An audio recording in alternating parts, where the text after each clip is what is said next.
नमस्कार दोस्तों, मैं विकास कुमार और आप देख रहे हैं आप अपना educational YouTube channel attitude classes.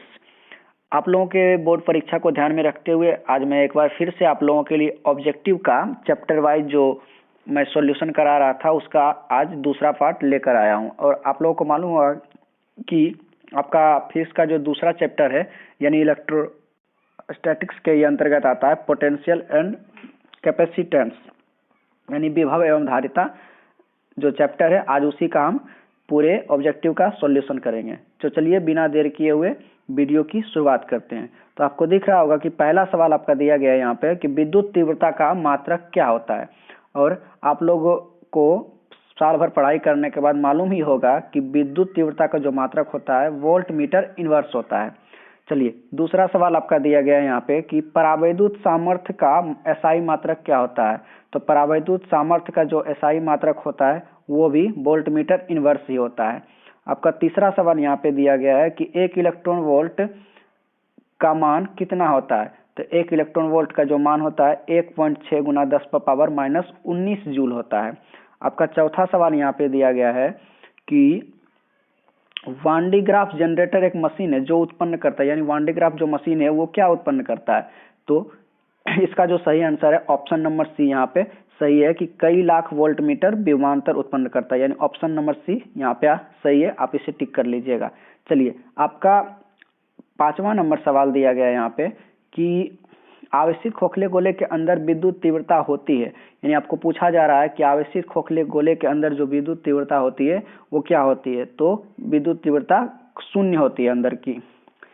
चलिए अगला सवाल आपका दिया गया है यहाँ पे कि विद्युत विभव का एसआई मात्रक क्या है। तो विद्युत विभव का जो एसआई मात्रक होता है आप लोगों को इसका जवाब जो होगा बहुत ही आसानी से मालूम हुआ कि विद्युत विभव का एसआई मात्रक जूल प्रति कूलाम होता है, यानी ऑप्शन नंबर ए जो है वो आपका सही आंसर है। चलिए अगला सवाल आपका पूछा जा रहा है कि धारिता का विमा सूत्र क्या होता है। तो धारिता का जो विमा सूत्र होता है यहाँ पे दिया गया है ऑप्शन नंबर बी में कि m इनवर्स l पर पावर -2 T4 उसके बाद I पर पावर 2, ये आपका धारिता का विमा सूत्र है। चलिए बढ़ते हैं अगला सवाल की ओर। अगला सवाल आपका दिया गया है यहाँ पे कि किसी संधारित्र की धारिता 6.0 माइक्रो वोल्ट है तथा विभव 100 वोल्ट है और उसके बाद पूछ रहा है संधारित्र द्वारा अर्जित ऊर्जा क्या होगी। अगर आप इसका सही से कैलकुलेशन कीजिएगा तो कैलकुलेशन करने पर आपका जो आंसर आएगा 0.3 जूल आएगा। यहाँ पर मैं कैलकुलेशन नहीं कर सकता क्योंकि कैलकुलेशन करने से वीडियो की जो लंबाई होगी वो बढ़ जाएगी और थोड़ा सा कठिनाई होगा। इसलिए अगर आप लोगों को सॉल्यूशन चाहिए तो आप लोग कमेंट कीजिएगा, अलग से मैं इसके लिए आप लोगों के लिए वीडियो उपलब्ध करवा दूंगा। चलिए आप अगला सवाल की ओर बढ़ते हैं। अगला सवाल आपका दिया गया है कि किसी गोलीय चालक के रूप में पृथ्वी की धारिता कितनी होती है। तो ये तो काफी इजी सा सवाल पूछा गया है यहाँ पे। आप लोगों को मालूम होगा कि किसी गोलीय चालक के रूप में जो पृथ्वी की धारिता होती है वो 711 माइक्रोफैराड होती है, यानी 711 माइक्रोफैराड ऑप्शन नंबर डी जो है यहाँ पे आपका सही है। चलिए 10वें नंबर सवाल की ओर बढ़ते हैं। 10वां नंबर सवाल आपका पूछा गया है यहाँ पे कि 3 संधारित्र जिनमें प्रत्येक की धारिता सी है अगर श्रेणी क्रम में जुड़े हैं तो उनकी तुल्य धारिता कितनी होगी। तो इसका जो तुल्य धारिता होता है वो C/3 होता है, ऑप्शन नंबर ए यहाँ पे सही है। चलिए अगला सवाल देखते हैं। अगला सवाल आपका दिया गया है कि एक विलीय गोलीय चालक की धारिता निम्न के समानुपाती होता है। तो आप लोगों को मालूम ही होगा कि त्रिज्या के समानुपाती होता है, यानी ए नंबर यहाँ पे आपका सही आंसर हो जाए, सॉरी माफ कीजिएगा, बी नंबर यहाँ पे आपका सही हो जाएगा। 11 का बी नंबर ऑप्शन सही होगा। चलिए बढ़ते हैं अगले सवाल की ओर। आपका 12वां नंबर सवाल काफी इजी सा सवाल यहाँ पे है, पूछा गया है। यहाँ पे आपको ऑप्शन पे ध्यान देना होगा कि इनमें से कौन चालक की धारिता का एसआई मात्रक है, यानी आपको चारों ऑप्शन को ध्यान से देख के उसके बाद देखना है कि चालक की धारिता का एसआई मात्रक कौन सा है। तो एसआई मात्रक आप लोगों को मालूम होगा कि कूलाम प्रति वोल्ट जो है ऑप्शन नंबर डी में दिया गया है, कूलाम प्रति वोल्ट वो क्या है, चालक की धारिता का एसआई मात्रक है, यानी ऑप्शन नंबर डी आपका सही है। चलिए बढ़ते हैं अगले सवाल की ओर। अगला 13वें नंबर का सवाल आपका है दिया गया है और पूछा जा रहा है इसमें कि पृथ्वी का विद्युत विभव होता है। तो पृथ्वी का विद्युत विभव क्या होता है। आपको मालूम होगा कि पृथ्वी का विद्युत विभव जो होता है वो 0 होता है, यानी पृथ्वी का विद्युत विभव 0 होता है। तो ऑप्शन नंबर सी यहाँ पे आपका सही हो जाएगा, सी सही हो जाएगा। आप लोग इसे टिक कर लीजिएगा। उसके बाद बढ़ते हैं अगले सवाल की ओर। अगला सवाल आपका है और काफ़ी बार बोर्ड की परीक्षाओं में रिपीट भी किया गया है, इसलिए इसे आप ध्यान से देखिएगा। चलिए, विद्युत विभव एक है, पूछा जा रहा है कि विद्युत विभव क्या है। तो आप लोग को मालूम होगा कि विद्युत विभव जो है एक अदिश राशि है। क्या है? विद्युत विभव एक अदिश राशि, यानी ऑप्शन नंबर बी जो है आपका, ये आपका करेक्ट है। चलिए 15वां नंबर सवाल आप देखते हैं कि 15वां नंबर सवाल में पूछा जा रहा है कि विद्युत क्षेत्र एवं विद्युत विभव के बीच संबंध, यानी कौन सा संबंध है दोनों के बीच। तो आप लोगों को अगर ध्यान से आप लोगों ने पढ़ा होगा तो आपको मालूम होगा कि जो विद्युत क्षेत्र होता है वो -dV/dr के रूप में संबंधित है दोनों यहाँ पे। तो ऑप्शन नंबर सी यहाँ पर जो है ये एकदम आपका सही आंसर हो जाएगा। तो चलिए, ये हो गया आपका 15 नंबर तक कवर हुआ है। अगला सवाल आप देखते हैं। अगला सवाल आपका पूछा जा रहा है यहाँ पे कि दिए गए चित्र पर प्लेट x पर आवेश होगा। यहाँ पर आपको एक फिगर दिख रहा होगा, ये एक फिगर दिया गया है और पूछ रहा है कि x पर आवेश क्या होगा, यानी कौन सा आवेश होगा। तो आप लोग जब इसका सॉल्यूशन कीजिएगा तो आपको पता चलेगा कि -20 माइक्रोफेराड यहाँ पे जो होगा वो ये यहाँ वाला x वाला जो है पार्ट, ये वाला x वाला, इसका आवेश होगा। चलिए, तो ये हो गया, इसका ऑप्शन जो होगा एकदम से आपका ऑप्शन नंबर बी सही हो जाएगा, -20 माइक्रोफेराड।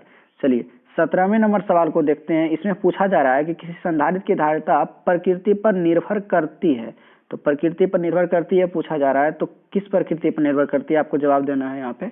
तो आपको पता होगा कि संधारित्र की धारिता की प्रकृति, जो धारिता की प्रकृति होती है वो क्षेत्रफल पर निर्भर करती है। क्षेत्रफल इसका सही आंसर ऑप्शन नंबर सी हो जाएगा। चलिए अगले सवाल की ओर बढ़ते हैं। अगला सवाल आपका पूछा जा रहा है कि पृथ्वी का विद्युत विभव शून्य माना जाता है, क्योंकि पृथ्वी एक अच्छा है, मतलब पृथ्वी का विद्युत विभव जो है शून्य क्यों माना जाता है, क्या कारण है पृथ्वी के शून्य विभव को मानने के लिए। तो आप लोगों को मालूम होगा कि पृथ्वी एक चालक है, क्योंकि पृथ्वी में धारा इधर से उधर चली जाती है, जिसमें विभव जो है उत्पन्न नहीं होता है। तो इसका जो है ऑप्शन नंबर बी हो जाएगा, आपका सही ऑप्शन हो जाएगा, यानी टिक कर लीजिएगा, चालक है। यानी विद्युत विभव जो है शून्य माना जाता है पृथ्वी का, क्यों? क्योंकि ये एक चालक है। चलिए बढ़ते हैं अगले सवाल की ओर। 19वां नंबर सवाल है, ये बहुत ही आसान सा सवाल एक बार फिर से आया है कि फैराड किस भौतिक राशि का मात्रक है। तो आप लोगों को इसका जवाब आसानी से पता होगा कि फैराड जो है विद्युत धारिता का SI मात्रक है। तो 19 का जो हो गया सी एकदम सही आंसर हो गया।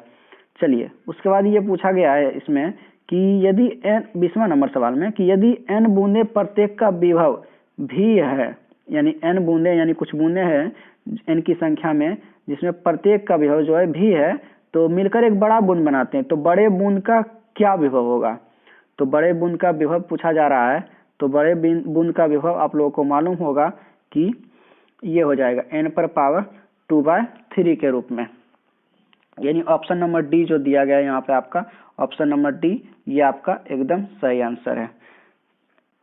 ये आपका दिया गया है n⁻2/3 भी। चलिए बढ़ते हैं अगले सवाल की ओर। अगला सवाल आपका दिया गया है यहाँ पे 21वां नंबर सवाल। इसमें पूछा जा रहा है कि निर्वात की विद्युतशीलता का मात्रक क्या होती है। तो निर्वात की विद्युतशीलता का मात्रक जो होता है वो फैराड प्रति मीटर होता है।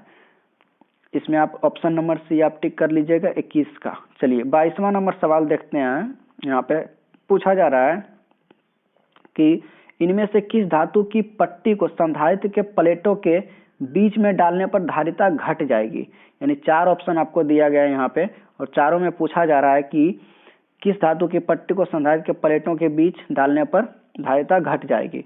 तो इसका जो सही आंसर है नन ऑफ दीज है। इसमें से किसी को अगर डालेंगे तो धारिता नहीं घटेगी, यानी धारिता नहीं घटेगी प्लेटों के बीच में डालने पर। यानी कॉपर भी डालिएगा या फिर जिंक डालिएगा या एल्युमिनियम डालिएगा, किसी को डालने पर उसकी संधारिता की जो धारिता होगी नहीं घटेगी। यानी ऑप्शन नंबर डी यहाँ पे इसका सही आंसर हो गया। चलिए अगला देखते हैं 23वां नंबर सवाल। 23वां नंबर सवाल में एक डायग्राम दिया गया है, इस डायग्राम को आप लोग ध्यान से देखिएगा। यहाँ पे दिया गया है, पूछा जा रहा है कि दिए गए चित्र में 3 माइक्रोफैराड संधारित्र पर आवेश होगा, यानी 3 माइक्रोफैराड संधारित्र पर आवेश होगा। यहाँ जो 3 माइक्रोफैराड दिया गया, इस पर कितना आवेश पूछ रहा है, होगा। तो आप लोग जब इसे ध्यान से बनाइएगा तो आप लोगों को पता चलेगा कि 10 माइक्रोफैराड जो होगा 3 माइक्रोफैराड के संधारित्र पर आवेश होगा। 10 माइक्रो कूलम है यहाँ पे दिया गया है, मैंने थोड़ा ध्यान से देखा नहीं था। तो 10 micro coulomb, option number B यहाँ पे आपका सही हो जाएगा।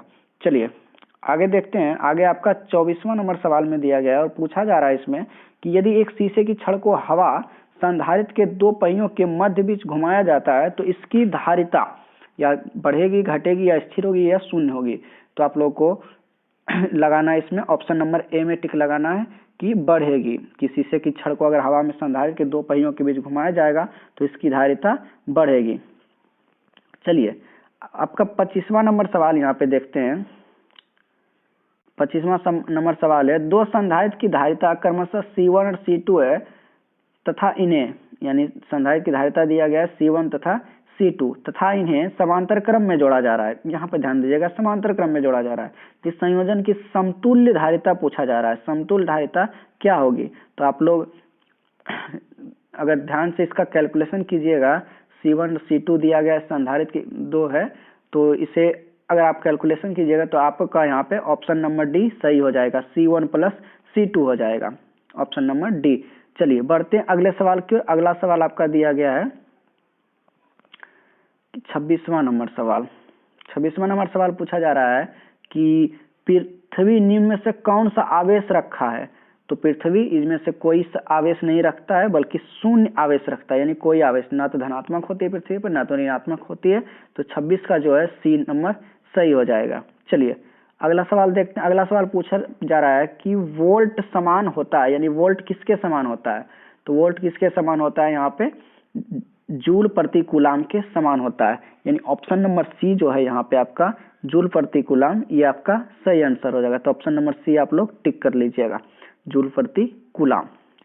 चलिए अगला सवाल देखते हैं 28वां नंबर सवाल। 28वां नंबर सवाल में आपका पूछा जा रहा है कि एक गोलीय चालक की धारिता 1.0 माइक्रोफैराड है। तो गोलीय चालक की त्रिज्या पूछी जा रही है, तो त्रिज्या पूछी जा रही है, तो ये त्रिज्या होती है 9 किलोमीटर। आप लोग कैलकुलेशन करके निकाल लीजिएगा सूत्र से, 9 किलोमीटर आपका सही आंसर आएगा, यानी ऑप्शन नंबर सी जो है आपका सही है। चलिए अगले सवाल की ओर बढ़ते हैं। अगला सवाल आपका 29वां नंबर सवाल पूछा जा रहा है कि निम्नलिखित में कौन विद्युत धारा संधारित्र द्वारा रोक दिया जाता है? तो कौन विद्युत धारा संधारित्र द्वारा रोक दिया जाता है? दिश धारा को विद्युत धारा संधारित्र के द्वारा रोक दिया जाता है, यानी ऑप्शन नंबर बी जो आपका है एकदम से सही आंसर है। चलिए अगला सवाल देखते हैं 30वां नंबर सवाल। 30वां नंबर सवाल पूछा जा रहा है कि ध्रुवन का परिमाण निर्भर करता है, यानी किस पर निर्भर करता है? तो किस पर निर्भर करता है?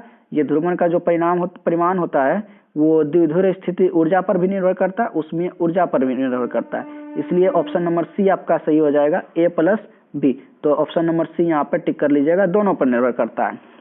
चलिए अगला सवाल देखते हैं। यहाँ पे दिया गया है कि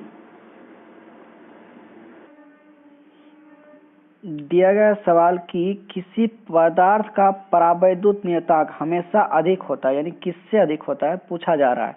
तो आप लोगों को इसका तो आंसर आसानी से पता होगा कि 1 से हमेशा अधिक होता है परावैद्युत नियतांक। चलिए 32वां नंबर सवाल भी देख लेते हैं कि 32वें नंबर सवाल में पूछा जा रहा है कि एक इलेक्ट्रॉन कूलाम वोल्ट के विभवांतर में गुजरता है, तब जूल मात्रक में ऊर्जा का मान क्या होगा? यानी ऊर्जा का मान यहाँ पे पूछा जा रहा है। तो आप लोगों को मालूम होगा कि ऊर्जा का जो मान होता है वो इलेक्ट्रॉन वोल्ट होगा, यहाँ पे दोनों को मल्टीप्लाई किया जाता है यहाँ पे। तो 32 का जो सही आंसर है आपका वो option number B electron volt हो जाएगा। चलिए बढ़ते हैं अगले सवाल की ओर। अगला सवाल आपका है 33वां नंबर सवाल कि विद्युत क्षेत्र में किसी विद्युत द्विध्रुव में घुमाने में किया गया कार्य होता है, यानी किया गया कार्य पूछ रहा है 33 नंबर सवाल में कि क्या होता है। तो आप लोगों को मालूम होगा कि W बराबर, ये जो ऑप्शन नंबर ए में दिया गया आपका सही आंसर है, W बराबर PE, उसके बाद ब्रैकेट में 1 माइनस cos थीटा, ये होता है, यानी कोण को आपको गुना करना पड़ेगा करके। तो ऑप्शन नंबर ये 33 का ए सही हो जाएगा। चलिए बढ़ते हैं अगले सवाल की ओर। 34वां नंबर सवाल। 34वें नंबर सवाल में पूछा जा रहा है आपका कि संधारित्र के समानांतर संयोजन में जो राशि प्रत्येक संधारित्र के लिए समान रहती है वह कौन सी राशि है। यानी आपको चारों राशियों को ध्यान से देखना पड़ेगा ऑप्शन को और जवाब देना पड़ेगा। तो आप लोग ध्यान से देखने पर पाएंगे कि विभवांतर जो होती है वो हमेशा समान रहती है। तो 34 का सी आपका सही आंसर हो जाएगा। तो सी नंबर आप टिक कर लीजिएगा। चलिए अगला सवाल देखते हैं। अगला और अंतिम सवाल है यहाँ पे इस वीडियो का। पूछा जा रहा है इसमें कि वायु में गोलीय चालक की धारिता समानुपाती होती है, किसके समानुपाती होती है। तो गोले की त्रिज्या के समानुपाती होती है। यानी ऑप्शन नंबर बी जो है यहाँ पे आपका सही हो जाएगा। चलिए इस प्रकार से हमने इस चैप्टर के भी सभी ऑब्जेक्टिव को कवर कर लिया है और आप लोगों को वीडियो मेरे ख्याल से अच्छा ही लगा होगा। अगर अच्छा लगा है तो लाइक सब्सक्राइब तो बाद में करिएगा, लेकिन सबसे पहले उन जरूरतमंद लोगों, रिश्तेदारों या फिर दोस्तों को शेयर जरूर कीजिए जो कि इस बार बोर्ड का एग्जाम देने वाले हैं, ताकि वो भी इस वीडियो का लाभ उठाकर अच्छे से अच्छे अंक अपने परीक्षा में पा सके और शायद आपको धन्यवाद भी दे सकते हैं। चलिए और इस वीडियो का आप लोग PDF जो होगा मैं डिस्क्रिप्शन बॉक्स में ऐड कर दूंगा, आप लोग वहां से इसे डाउनलोड कर लीजिएगा।